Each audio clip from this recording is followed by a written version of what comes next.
Holmes really does get to work on some quite high-profile projects, and not every firm has that ability or opportunity to do that. So that's a really cool thing to know you're coming to work and you're actually going to work on something that's is going to be out there and seen. And there's something pretty cool to be able to walk down the street at the end of the day and walk past the building and know that you had a really intimate part of that process.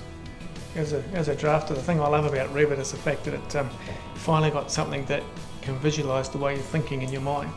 It's something that as you in the bad old days, drawing on a drawing board or even working on AutoCAD, when it was all 2D, you still had to build the model in your mind. You had to understand it. You had to fragment it, cut it down to pieces, and put it onto 2D paper. But the great thing about Revit is you actually build something. I think it just makes it fun to draw as well, like drawing in Revit. Yeah, I mean, I think everyone who's drawn in Revit will agree that it's actually fun drawing in Revit, as opposed to AutoCAD and before that the drawing boards. It actually helps you to understand the structure much better than drawing it on AutoCAD, I guess, because you see a lot of clashes and things like that. It's actually quite good for the engineers to see what we're putting together as well.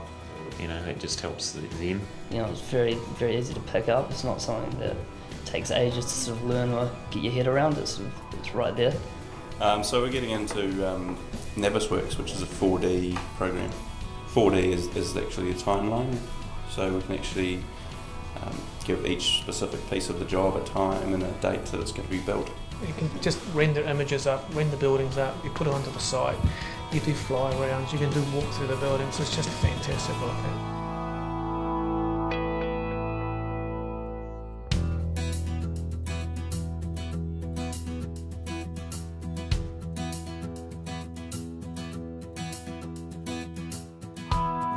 There's always somebody right there, Tony actually, right there, who was quite happy to stop what he's doing, turn around, literally turn around, because his desk was right behind me, and guide me through what I was doing. When I first came in my first week, I had a couple of engineers that, because I'm into mountain biking, was trying to get me out there with them up for rides, and they actually invite you out for a drink after work, or we're going to do this on the weekend, you want to come? So everyone's real friendly and just wants to get to know you. And the really good thing to see is once a drafter's got a bit of experience behind them, got a bit of confidence, you can see that quite often it's the drafter leading the engineer through the project as much as the engineer is leading the drafter through the project. Yeah, even just being a cadet and sort of starting off, they sort of kind of listen to what I've got to say, even if it's just a sort of basic approach. If I am going to go for a snowboard one day and I know, right, it's going to be a good day, Wednesday, whatever, I don't mind sitting in at work for a couple of days, sitting in there till 8 o'clock or whatever.